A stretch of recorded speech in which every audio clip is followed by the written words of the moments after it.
development for how you do yourself publicly, and how you address yourself? That's a very good point. I'm not sure. All I did was I worked at, I told an ex-girlfriend when I was 21, and her brother was gay, and I thought, I've got to tell someone.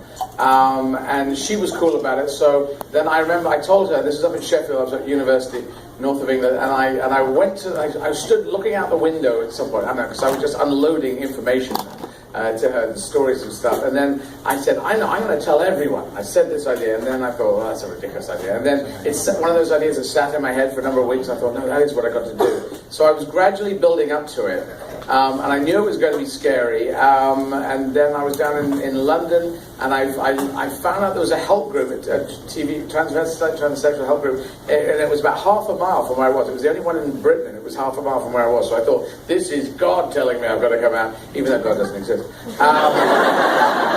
was the fate saying, you know, you've got to get there because you're so close to it. It's ridiculous not coming out if that thing is there. So then I went there, and I just kept building up the idea of it, and I've always been quite a determined person. I instinctively felt if it's positive, you should push against the fear. There's somebody wrote a book called Feel the Fear and Do It Anyway, which must be able to be downloaded now, and it's that kind of thing. So there was no one thing. I just kept going towards it. I met this. I met a woman a woman who was a lesbian woman. She was at the help group, and I said, "Will you go out with me?" And I go out the first day. So I went out with a friend around London, and then I just said, right, I've got to come out for a chunk of time. It's interesting, actually. I said, I've got to come out for a chunk of time. So I put on dresses and makeup for 6 months. I did it every day for 6 months. Then I said, I've got to hit certain things. Like I go to a doctor, a dentist, and a bank manager. And I did the doctor and the bank manager. I didn't get to the dentist, just my teeth were okay.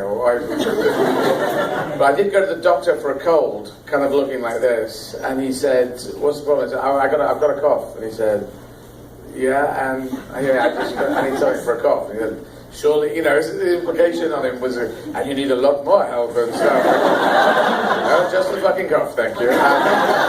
So I kept setting up hurdles to cover. And the 6 months helped it because every day, okay, that's what I'm going to do. And when I started learning French, I said, well, I've got to do 3 months of doing 6 gigs a night. So I will set it. If you're going to do something, you've got to set up a project deadlines. If you're trying to get healthy, set up a run, you know, a 5K run, 10K run, half marathon. Set these things up. We're very good humans. We're very good at missions. So set up a mission, make your own mission in your head. This is the thing that Hitler unfortunately tapped into in a very negative way. No, I think this, because why would a whole country start saying, yeah, we're going to murder everyone? Because he said, this is going to be positive for Germany and make Germany put it back because we've been down before and we lost the First War, so the mission is putting us back up. And then everyone started bloody murdering everyone and sort of okay with it because he tapped into this mission thing, which I think can be very positive. Nelson Mandela, very negative Hitler. So I'm saying do the positive mission, set up a mission, set up some things that you've got to do, anything you want to do that's difficult and scary, and then push it. And once you've done it, see, my confidence level is now really high. I had my nails done a couple of days ago, and then I just went and bloody. We okay? They all right? Okay.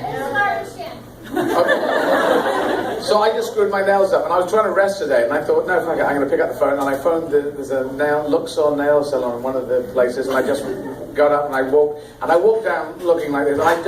I really don't give a monkeys anymore. So my confidence level has got to a high. Now, I could get hit by a bus, I could get attacked by people. I'm always ready to be attacked by people, or at least insulted. No, you've got to be in some sort of ninja kind of SAS. This is my SAS thing. This is my bloody SAS training. I'm always ready for some sort of aggravation, and I give off if people are looking at me as I'm walking towards me. I did all this when I came. This is a very long answer to your question, by the way.